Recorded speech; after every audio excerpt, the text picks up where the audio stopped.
Hello and welcome to another exciting episode of Talks with Kalpana, CXOTV's flagship podcast series, where we bring you face to face with visionary leaders shaping the future of technology, innovation, and enterprise information. Today, we are honored to be joined by a trailblazer who is revolutionizing one of the most traditional sectors in India, Mr. Dhananjay Goel, the driving force behind Enlight Metals. From modernizing steel trade through AI powered automation to setting new benchmarks in supply chain efficiency, Mr. Goel's story is one of bold vision, digital foresight, and operational excellence. Welcome to the show, Mr. Goel. It's a pleasure to have you with us. Thank you so much for having me here, Kalpana, and looking forward to the discussion. To start, I would love to hear what initially prompted Enlight Metals to embrace AI, especially in an industry that has long relied on experience and gut feeling. So, what sparked that shift? Let me share my background a little bit. So, I come from a tech and consulting background. I have over 18 years of working across ID and data space, building products, leading global teams, and scaling businesses through software and systems. I have worked in industries like healthcare, logistics, and SaaS, but I've always been drawn to real world messy problems that don't get solved by uh, fancy dashboards, but by fixing what's actually broken underneath. Enlight Metals came from one of those moments. A few years ago, I started looking closely at the metal supply space, and what I saw was the same pattern everywhere. Buyers had no visibility into stock or delivery timelines. Suppliers were drowning into follow up, rate negotiations, and payment delays. Everything ran on memory, calls, and WhatsApp. It honestly reminded me of how unorganized retail used to be before Flipkart or Amazon showed up. A huge market, but completely under optimized. No structured platform, decision making system, or definitely no intelligence layer. So I decided to build Enlight Metals not as a trader, but as a tech first aggregator. The idea was simple: let customers send us inquiries and we handle the rest, right from sourcing, pricing, supplier matching, logistics, all go through the system that's driven by data and AI. And we started with mild steel. We started in hot rolled coils, cold rolled coils, galvanized plates, pipes, TMT, and now we are slowly expanding into other metals like copper, aluminum, and alloys. But the long term vision isn't about owning more inventory, or it's not only about infrastructure, but the intelligence that makes the procurement reliable, fast, and transparent using AI and our system. So it's a legacy industry, no doubt, but we are building the engine. It's been missing for the long time. Yeah. So, can you illustrate how AI has affected key areas like customer response, inventory optimization, and supply chain forecasting? Any specific metrics, or outcomes you can share? So AI gets talked a lot these days, but in our case, it's not just hype. It is helping us fix everyday problems in a very old school industry. And let me give you an example. A customer sends us an inquiry, say about 100 tons of mild steel needed urgently in Pune. Earlier, that would have set off a chain reaction. Someone would start calling suppliers to check stock, to check the rates, to basically check if the transport and logistics was available. And it could take around 3 to 4 hours, or maybe sometimes a whole day, waiting and understanding where the material is located and what the pricing is. Now, it takes about 10 minutes. That's the impact of AI. So what we have done is we have created a decision layer on top of our CRM and ERP, and our system already knows, based on past historical order, which suppliers are dependable for that specific product inquiry, where stock was last seen, how prices have been moving, and which logistic partners can deliver on time and on that specific location. So instead of guessing, we respond fast. Inventory is another area where AI helps us a lot. We don't hold stock ourselves, but we work with across a network of suppliers. So the system keeps track of what's sitting where, and based on incoming demand plus historical patterns of over 100 OEMs that we have worked in the past, it gives us a sense of what's likely to move. So this helps us do two important things. It lines up supply before there's a crunch and avoid last minute panic buying, which usually drives up cost and delays delivery. And logistics, that's where the mistakes really hurt, right? Because the customer is looking for deliveries on an urgent basis, and they want a very specific product. But if the truck goes to the wrong place or gets delayed, the whole experience collapses.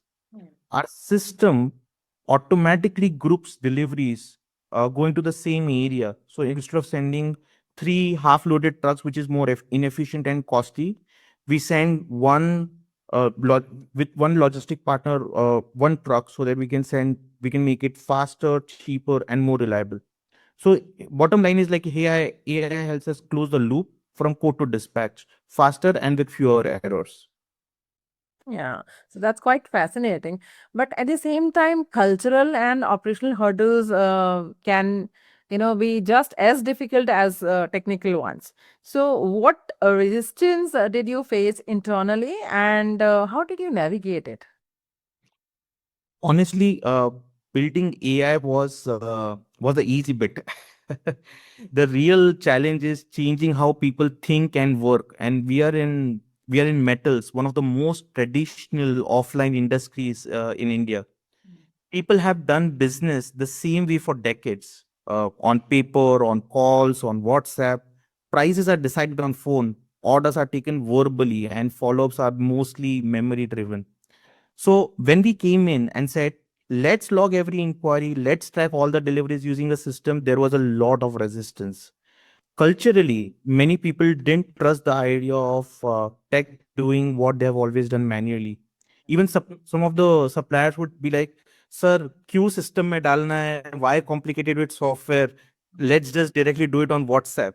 They thought that it would slow things down or make the process rigid. So we had to show and not tell. So that's where we explained them the system, how it will reduce their follow-ups, how it will improve the quotation, how it would create less confusion. And once they experienced it, the attitude shifted. Operationally, the challenge was different. In e-commerce, we have very standard products. So you have this, for example, you have like a t-shirt e-commerce company where you have set of SKUs. Of course, it has different sizes, different colors, but you can still multiply and keep a very fixed SKUs. Whereas in metals, the SKUs are a lot. So a hot rolled coil can be 18 tons one day, another day it could be 22. The grades could be different. The configuration of the coils could be different. So we couldn't just plug in a textbook workflow to design systems that were flexible, messy, but still structured. So we make it predictable. And digitally, the gap was massive. So we had to basically track what exactly we were selling, who are we selling, and what happened the last time.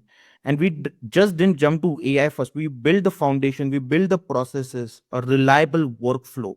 And on top of it, we added intelligence. It took time, a lot of patience, but we saw the shift. And only when I started hearing, sir, और क्या कर सकते हैं ये system से, then we figured out we were doing something right. Yeah. So I'll be asking more questions around it. But before that, let me just turn the spotlight on your ecosystem of partners. So, as you said that you are already from the tech background.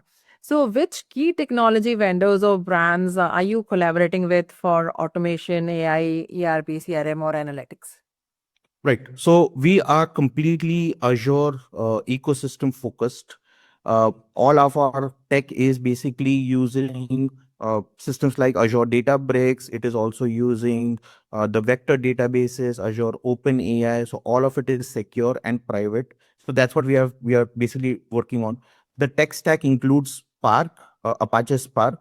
So what we do is we have created a data pipeline, and in this data pipeline, we take all the orders, all the historical data, all the suppliers and their stock, and we supply it through that data pipeline. We convert all of this. We basically ingest all of that data and we store it as a vector database, which then queries the Azure OpenAI system and we have written like very very smart prompts.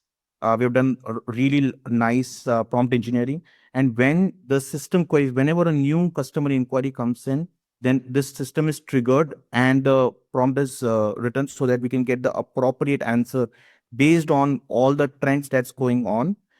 And it gives us the quotation, it gives us the dispatch, it gives us all the information that that the customer needs. So that's how we have built our systems.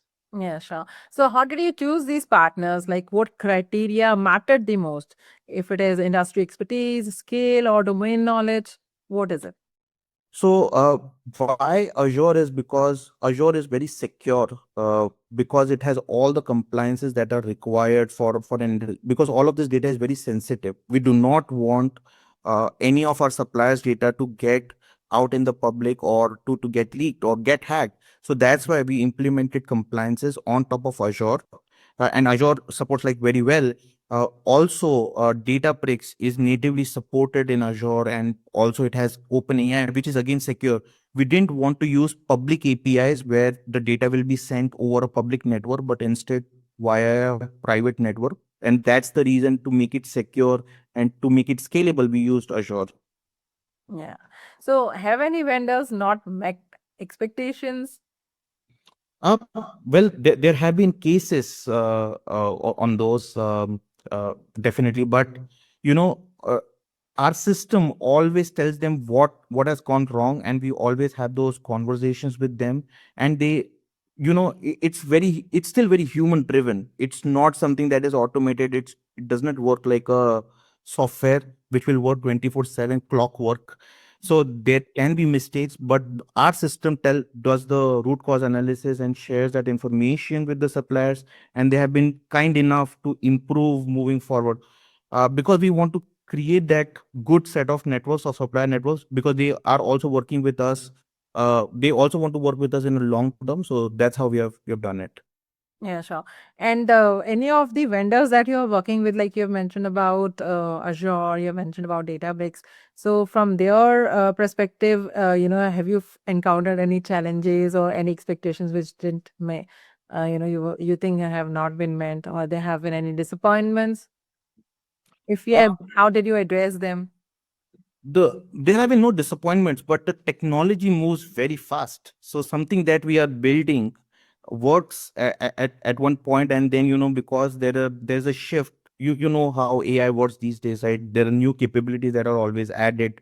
So it has been a challenge to keep up with the changes and the progress that AI is making, which is a good thing from a technology standpoint. But that has kept my team on toes. So we are always innovating, always looking at what's next, what's new. And Azure has been very good. OpenAI has been very good to keep up with all the latest trends and latest updates. So thanks to them that we have been able to build a really nice system. Yeah. So, how big is your IT team? We have four developers, four data engineers, and two data scientists, and two QA people. So that's the team size. So around 8 people. Okay. So, because your company has incorporated in 2024, I think there must be plans for increasing the team size also.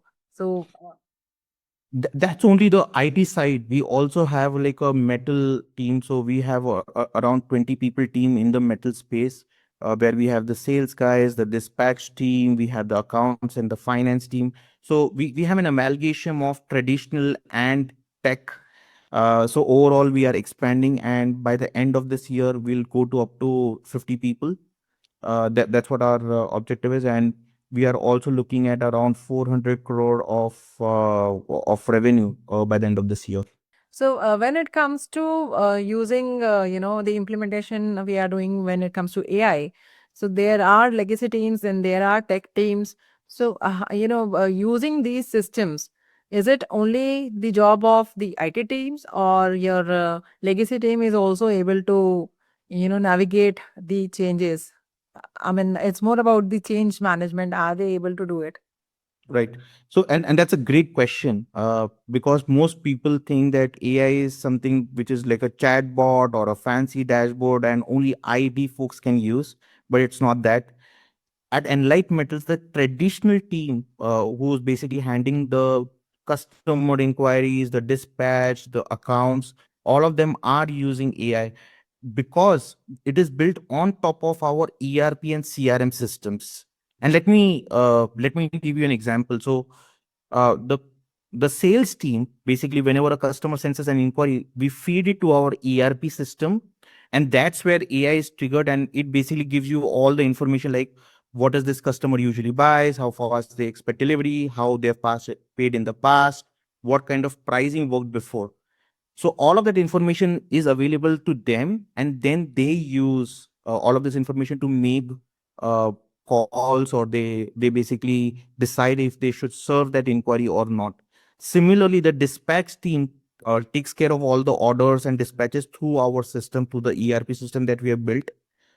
So yes, the traditional team is actually using all the features that the IT team is building. And we don't eat our own dog's food, so that's how it works. Okay. That's really nice. So CXOs in our audience often seek candid accounts to learn from. So do you have any constructive feedback or critical experiences from the pilots or implementations or vendor interactions that others could learn from? So I would say uh, don't start with fancy technology and fancy AI when start with your daily headaches. So basically, in most manufacturing or trading setup, the problem are same. Things are all over the place. It's not properly built. So first step is get your core workflows in one system, have all the processes properly built, and then use technology. So for the new candidates, I would say don't think of AI as something fancy, but think of AI that can help solve your daily problems. And only when the problem arises, then you solve it. So that's the suggestion. So, are there any red flags that peers should look out for when selecting vendors in the AI or automation space? Because there are a lot of new companies when it comes to AI. We can see coming up. So, are there any red flags?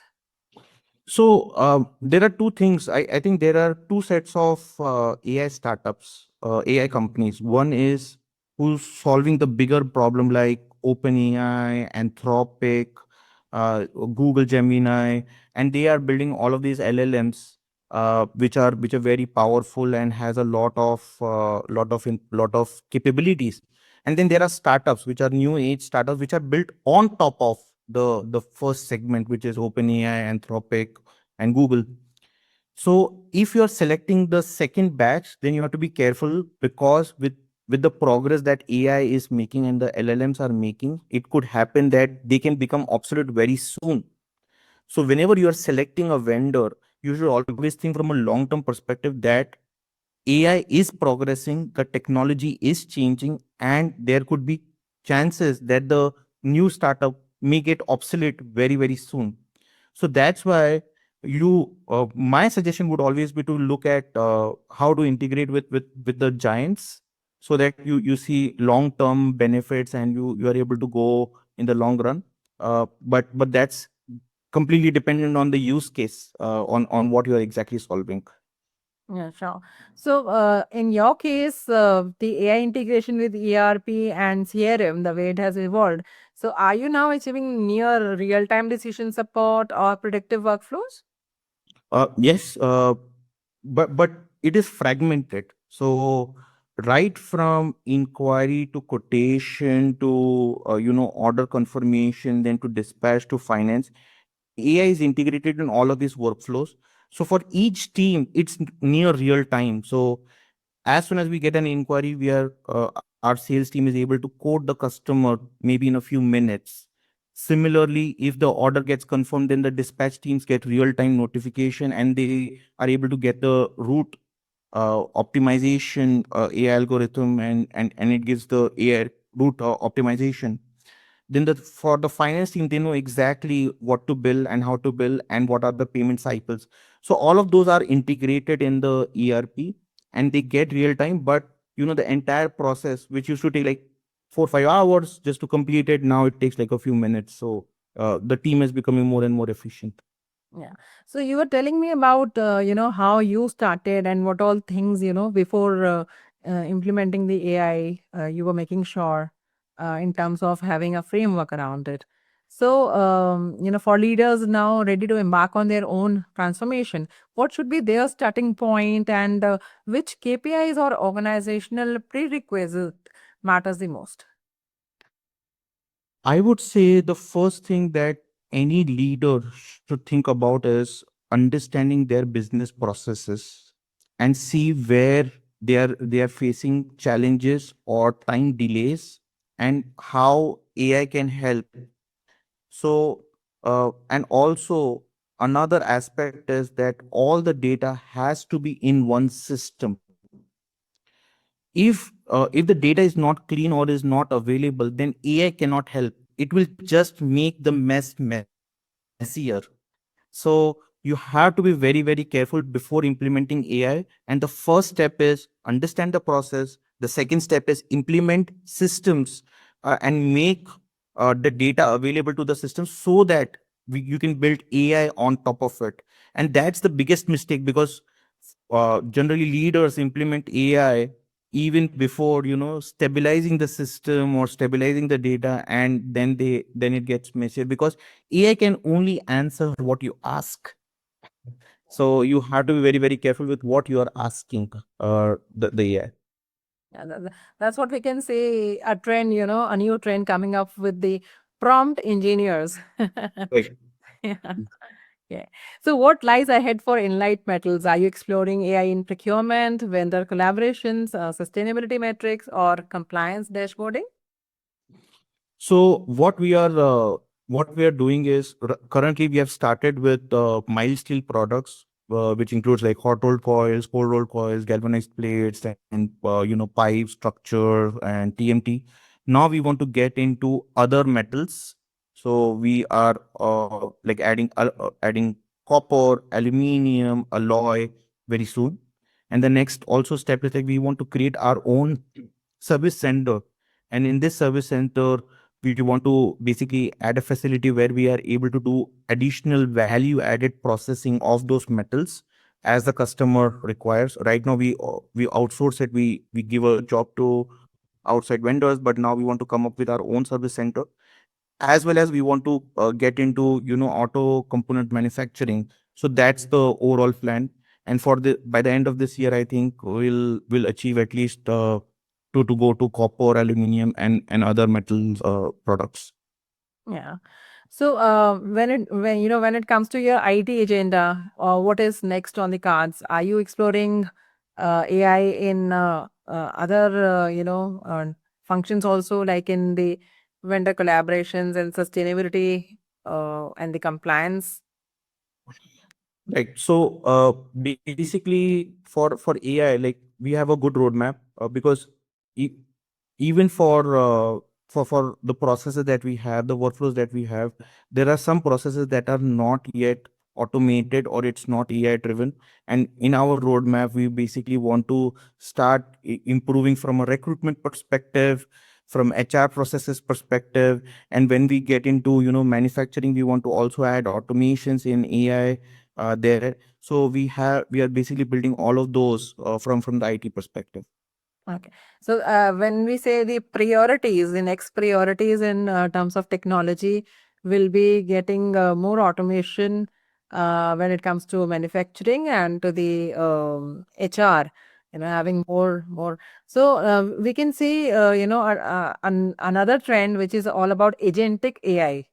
So, kindly share your, thoughts around the use of agentic AI and what could be the use cases, and can you relate steel industry with the use of agentic AI?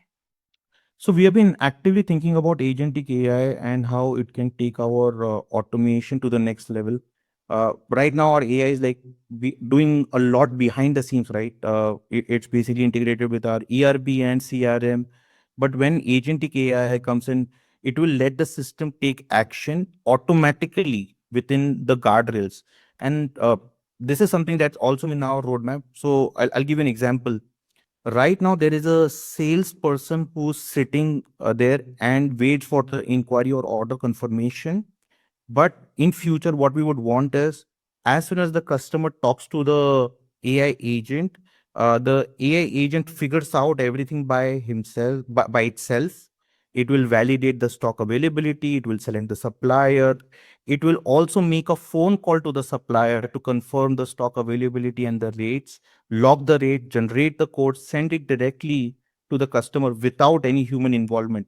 And that's one of the things that we are also planning to work on. Another use case that I can think of agentic AI is, dispatch.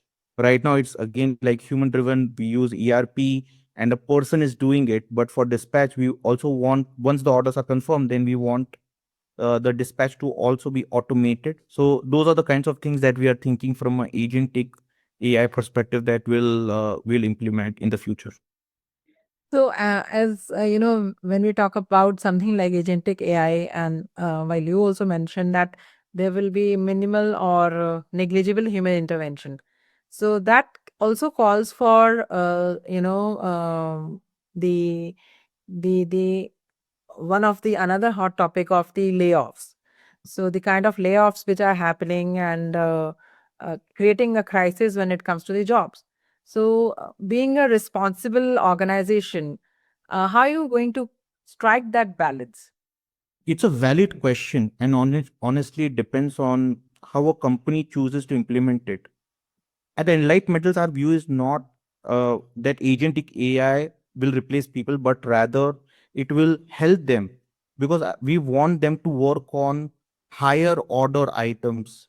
When we bring agentic AI, it will be able to automate the simpler workflows, but it will also free up people to focus on things machines can't do. For example, managing complex supplier relationships, or solving exceptions, or building trust with customers, of meeting with people, driving growth in new categories or geographies. So, with that said, agentic AI, with the help of agentic AI, roles will change, and there will be fewer coordinators, but more controllers, people who oversee the system, troubleshoot edge cases, and keep the loop tight. So, if a business is relying on manual effort to survive, it's already on borrowed time. AI didn't cause that, it just exposed it. So we are looking for AI to scale, not to replace people. Yeah. So, having said that, what would be your advice to the educational institutes when it comes to refreshing their curriculums, their models, learning models? What exactly? Where is the gap when it comes to the skill, when it comes to the qualifications, the education that we are looking at? Um, I think we need to do a hard reset on how we prepare students for the real world, especially now with AI becoming part of everything. First, don't make AI just a specialization. It's not a niche anymore. Whether you're in operations, finance, marketing, supply chain, you need to understand how AI works. And I think the educational institutes has to change their curriculum so that they can expose AI right from the very beginning. And they teach AI and they teach systems thinking. And most curriculums still, would teach you about writing code or things like that. But the real world needs people who can understand a messy business process, break it down, and figure out how tech can fit. That's when we value our when having not just skill but structure.